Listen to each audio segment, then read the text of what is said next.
வணக்கம் நண்பர்களே, இது உங்கள் இளன் கேமிங் தமிழ் மற்றும் நான் உங்கள் இளன். இன்னைக்கு நம்ம என்ன பண்ண போறோம்னா, ஃப்ரீ ஃபயரில் எப்படி சோலோவாக ரேங்க் புஷ் பண்ணுறதுன்னு தான் பார்க்க போகிறோம். இது வந்து ரொம்ப கஷ்டம்லாம் கிடையாது, சிஎஸ்க்கு தான் நான் சொல்கிறேன். பிஆர் வேணும்னா மறக்காமல் லைக் சப்ஸ்கிரைப் பண்ணிட்டு கமெண்ட்ஸில் சொல்லுங்கள். லைக் சப்ஸ்கிரைப் பண்ணிங்கன்னா தான் நான் போடுவேன். சரியா மக்களே, இந்த வீடியோவுக்கு எனக்கு வந்து ஒரு 100 லைக்காச்சும் வரணும். அப்போ தான் நான் உங்களுக்கு வந்து வீடியோவை பிஆர் எப்படி rank push tips and tricks போடுவேன்.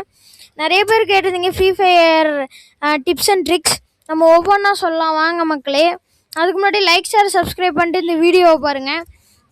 மறக்காமல் ஸ்கிப் பண்ணிடாதீங்க. ஒவ்வொரு நடியும் உங்களுக்கு ரொம்ப ஈஸியாக இருக்கும், அதாவது உங்களுக்கு ஹெல்ப்ஃபுல்லாக இருக்கும்னு சொல்ல வந்தேன். முதல்ல நீங்கள் ஸ்குவாடோட ப்ளே பண்ணுறது. நீங்கள் ஒரு ஸ்குவாட் எடுத்துகிட்டு போய் ப்ளே பண்ணிங்கன்னா தான் உங்களால் வந்து ஜெயிக்க முடியும். நீங்கள் ரேண்டமாக போனீங்கன்னா பாட்டு பிளேயர்ஸ் எல்லாம் வந்தாங்கன்னா உங்களை அலற விட்ருவாங்க. நீங்கள் மைண்ட் ப்ரெஷர் ஆகி பிபி ஏறி அப்புறம் மனசு வெடித்து சொல்ல முடியாத நண்பர்களே என்ன வேணாலும் வாங்கலாம்.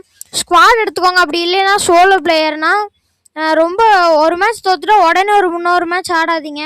கொஞ்ச நேரம் வெயிட் பண்ணுங்கள், அந்த மாதிரி பண்ணுங்கள்.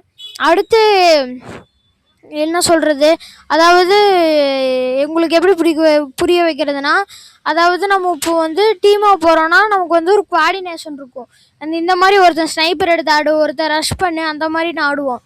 ஆனால் நீங்கள் வந்து சோலோவாக போகும்போது யார் என்ன பண்ணுறாங்கன்னு சொல்ல முடியாது. அடுத்து இதில் வர கேரக்டர்ஸ் எல்லாம் நீங்கள் கரெக்டாக யூஸ் பண்ண கற்றுக்கோங்க மக்களே. அடுத்ததாக நீங்கள் வந்து உங்கள் கிராஸ் ஹேர் இருக்கல, அதாவது உங்களோட பாயிண்ட்டு, இந்த பாயிண்ட்டு கீழே பார்த்து ப்ளேஸ் பண்ணாதீங்க. ஹெட் லெவலுக்கு மெயின்டைன் பண்ணுங்கள். ஹெட் லெவலுக்கு மெயின்டைன் பண்ணிங்கன்னா தான் உங்களால் எனிமி வந்தால் டக்குன்னு அடிக்க முடியும். அதுவே நீங்கள் கீழே பார்த்த மாதிரி வச்சிங்கன்னா உங்களால் எனிமி வந்து அடிக்க முடியாது. நீங்கள் ஸ்க்ரீனை மேலே நவுத்துறக்குள்ளே ஒன் டாப் பிளேயராக இருந்தால் உங்களை அழுக விட்ருவான். இல்லைன்னா அழுத்திப்புட்டி பிளேயராக இருந்தால் உங்களால் ஒன்றுமே பண்ண முடியாது. அந்த மாதிரி ஆகலாம். இந்த மாதிரி லூட் வந்துச்சுன்னா அதை சுற்றி வந்து எனிமி தான் வருவாங்க. அவங்கள கிளியர் பண்ண பாருங்கள். நீங்கள் போயிட்டு எடுக்கிறேன்ட்டு போயிட்டு விழுந்து செத்துறாதீங்க, ஓகேவா? அடுத்ததாக வந்து நீங்கள் க்ளோவால் ப்ளேஸ் பண்ணுறது. நீங்கள் ஏன் க்ளோவால் ப்ளேஸ் பண்ணோன்னா அது உங்களோட டேமேஜை குறைக்கும். நீங்கள் கூட்டமாக கும்பலாக இருக்கிற இடத்துல போய்ட்டு நான் தனி ஆள்றா அப்படின்னு போயிட்டு க்ளோவாலை போட்டிங்கன்னா க்ளோவால் உடச்சி தள்ளிட்டு உங்களே முடிச்சுருவாங்க. அதனால் ஒரு மேட்ச்சுக்கு மேக்ஸிமம் ஒரு க்ளோவாலாச்சும் எடுத்து வச்சுக்கோங்க நண்பர்களே. அதான் நான் சொல்கிறது. அடுத்து க்ளோவால் வந்து எப்படி பண்ணணுன்னா, நீங்கள் நார்மலாக போடக்கூடாது. அடுத்து நார்மலாக போட்டிங்கன்னா அதோட இஷ்டத்துக்கு அது போட்டுரும், இதாயிரும். அதுக்கு வந்து நீங்கள் என்ன பண்ணணுன்னா ஜம்ப் பண்ணி கரெக்டாக ப்ளேஸ் பண்ணணும், ஜம்ப் பண்ணி ப்ளேஸ் பண்ணணும், ஓகேவா நண்பர்களே? இந்த க்ளோவால் போடாதனால தான் நிறைய பேர் சாகுறாங்க. நான் இது ஒரு 80 கேம் பிளே கிட்ட விளையாண்டுருப்பேன், அதில் நான் கவனித்த மக்களே. அடுத்து ஹெட்டுக்கு வந்து ட்ராக் பண்ணுங்கள். நிறைய பேர் இது ட்ராகுனால என்னன்னு தெரியுதில்ல. ட்ராக் பண்ணுறதுனா, இப்போ நம்ம எனிமியை சுடுறோன்னா அவனை ஒரே இடத்துல சுடாமல் அந்த பாயிண்ட்டை வந்து அவன் ஹெட்டுக்கு கொண்டு போகணும் மக்களே. அதாவது அவன் ஹெட்டில் வச்சு சுட பார்க்கணும். ஒன் டாப் பிளேயர்ஸ்னால் ஈஸியாக மண்டிலேயே போட்டு தள்ளிட்டு போயிடுவாங்க. அப்புறம் நீங்கள் மன உளைச்சல் ஆயிரும். ஆனால் நீங்கள் அழுத்தி பிடி பிளேயராக இருந்தீங்கன்னா இது உங்களுக்கு ரொம்ப யூஸ்ஃபுல்லாகும். அதாவது நீங்கள் ஒரே இடத்துல அழுத்தி பிடிச்சிட்டு இருக்காம லைட்டாக ஹெட்டுக்கு கொண்டு போயிட்டீங்கன்னா நல்லாயிருக்கும். இதுலேயே 2 வெரைட்டி இருக்குது, side to head, up front ஹெட்டுன்னு. ஃபஸ்ட்டு சைடு டு ஹெட்டுனா நீங்கள் சைட்லேருந்து உங்கள் ஹெட்டுக்கு டார்கெட் பண்ணுற மாதிரி. ஆனால் அப் ஃப்ரண்ட் ஹெட்டுனா உங்கள் ஹெட்டுக்கு டேரெக்டாக காலிலேருந்து மேலே தூக்குற மாதிரி. நான் என்ன ரெக்கமெண்ட் பண்ணுறேன்னா, அப் ஹெட்டு வந்து ஓல்டு ரெக்கமெண்டு, அதனால் நான் அதை தான் ரெக்கமெண்ட் பண்ணுறேன். ஏன்னா அது ஓல்டு. ஏன்னா இப்போ இருக்கிற கண்ணுக்கெல்லாம் வந்து அது மேட்ச் ஆகுது. ஆனால் நிறைய பேர் சைடு இதில் தான் யூஸ் பண்ணிகிட்ருக்காங்க. நீங்கள் சைடில் யூஸ் பண்ணிங்கன்னா பாதி புல்லட் அதுலேயே போயிடும்.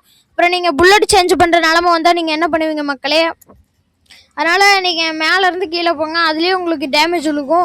அடுத்து நீங்கள் மண்டைக்கு கொண்டு போகிறக்குள்ளே உங்களை போட்டு தள்ளிடுவாங்க. ஒன் டாப் பிளேயர்ஸ் எல்லாம் இருந்தால் கதற விட்ருவாங்க. அடுத்து நீங்கள் அழுக வேண்டியதா, மகளே நான் விட்டுட்டு தெரியாமல் பண்ணிட்டேன்னா. நான் அழுதெல்லாம் ஒன்றும் ஆகாது மக்களே. அடுத்து மூமெண்ட் ட்ரிக். அதாவது நீங்கள் வந்து மூமெண்ட்டில் வந்து ஒரே இடத்துல இல்லைங்கன்னா ஸ்னைப்பர் பதம் பார்த்து விடுவான். ஸ்னைப்பர் பதம் பார்க்கக்கூடாதுன்னு நினச்சிங்கன்னா நீங்கள் என்ன பண்ணுறீங்க, மூமெண்ட் கொடுத்துக்கிட்டே இருங்க. ஜம்ப் பண்ணுங்க, ஓடுங்க, மூமெண்ட் கொடுங்க, சுற்றி பாருங்கள். அடுத்து நீங்கள் வந்து க்ளோவால் போடலாம். க்ளோவால் போடும்போது நீங்கள் சுற்றி பாருங்கள், எங்கேருந்து அட்டாக் வருதோ நீங்கள் ஒரு இடத்துல போட்டிங்கன்னா எனிமிக்கு ஈஸியாக போயிடும். உங்களை போட்டு தள்ளிட்டு போய்கிட்டே இருப்போம் மக்களே. அடுத்து நீங்கள் எங்கே போடுறீங்களோ எந்த இடத்துல போடணுமோ அந்த இடத்த பார்த்து நீங்கள் உங்களுக்கு தகுந்த மாதிரி பொறுத்துக்கலாம். அடுத்து கன்னு காம்பினேஷனாக கொண்டு போங்க மக்களே. இதுதான் நிறைய பேர் பண்ணுற தப்பு. நீங்கள் வந்து ஒரு கன் எடுத்துகிட்டு போகிறீங்கன்னா அதுக்கு இன்னொரு பேர் அப்போ நான் வச்சுருக்கேன் பாருங்கள். P90னா அதுக்கு டபுள் பேரல் வச்சுருக்கேன். இப்போ P90 வந்து நான் அதாவது தூரத்துலேருந்து சுடுறதுக்கு, கிட்ட வந்துட்டானா டபுள் பேரல் எடுத்து மண்டையில் வச்சு விட்டோம்னா பையன் அழுதுட்டு போயிடுவான். இந்த மாதிரி நீங்கள் கன் காம்பினேஷன் யூஸ் பண்ணுங்கள். நம்ம அதிகமாக ரெக்கமெண்ட் பண்ணுறது ஷார்ட் ரேஞ்ச் கன்னும் ஸ்னைப்பர் அந்த மாதிரி VSS அந்த மாதிரியெல்லாம் பயன்படுத்துங்க. அடுத்து ரஷ் பண்ணுறதுக்கு முன்னாடி செக் பண்ணுங்கள். நீங்கள் பாட்டுக்கு அவசரம் என்னது நான் தாண்டா பெரிய இவன் அப்படின்ட்டு போய் ரஷ் பண்ணிங்கன்னா பக்கத்தில் நிறைய பேர் ஒழிஞ்சிக்கிட்டே இருப்பாங்க. ஏன்னா இந்த ஃப்ரீ ஃபயர் இன்ட்ரெஸ்டிங் ஆக்கணும்னால நிறைய ஆப்ஸ்டக்கிள்ஸ் எல்லாம் கொண்டு வந்திருக்கிறாங்க. அதனால நீங்கள் உஷாராக இருங்க. ரஷ் பண்ணுறதுக்கு முன்னாடி நல்லா செக் பண்ணிக்கோங்க. அடுத்து ஸ்குவாடுக்கு ஒரு நல்ல கோஆர்டினேஷன் வேணும் மக்களே. அதாவது ஸ்குவாடுக்கு கோஆர்டினேஷன் தான். இப்போ நீங்கள் வந்து டீமாக ப்ளே பண்ணுங்க நான் முதலையே சொல்லியிருப்பேன். இல்லைன்னா அப்படி இல்லை நான் சோலோவாக தான் ப்ளே பண்ணுவேன்னா, நீங்கள் சோலோவாக ப்ளே பண்ண போகிறீங்கன்னா உங்களுக்கு சோலோவாக ப்ளே பண்ணுறதுக்கு என்னென்ன பண்ணணுமோ கேரக்டர் ஸ்கில்லு இதெல்லாம் இது பண்ணி சோலோனா நீங்கள் தான் அடிச்சாகணும். அந்த மாதிரி தான் எல்லாத்தையும் கரீனாக்காரன் ரெக்கமெண்ட் பண்ணி விடுவான். கறிக்கடை கரீனாக்க வேறு வேலையே இல்லை மக்களே, அதுதான் அவன் பண்ணுவான். இந்த மாதிரி டிப்ஸ் அண்ட் ட்ரிக்ஸ் வேணும்னா மறக்காமல் சப்ஸ்கிரைப் பண்ணுங்கள். இன்னும் வீடியோ முடியல மக்களே, இன்னும் நிறைய டிப்ஸ் அண்ட் ட்ரிக்ஸ் சொல்ல போகிறேன். இது ஸ்கிப் பண்ணாதவங்களுக்கு மட்டுமே.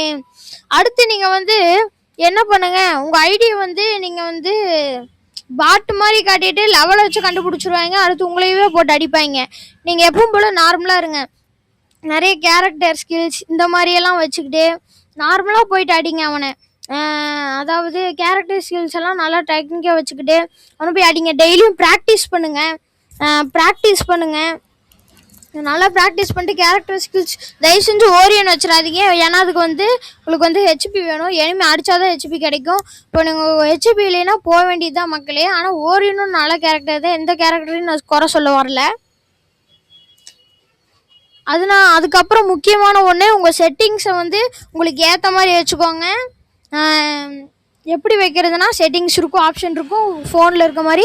அதுக்குள்ளே போய்ட்டு உங்களுக்கு தகுந்த மாதிரி வச்சுக்கோங்க. பாய் நண்பர்களே, நான் உங்களை அடுத்த வீடியோவில் பார்க்குறேன்.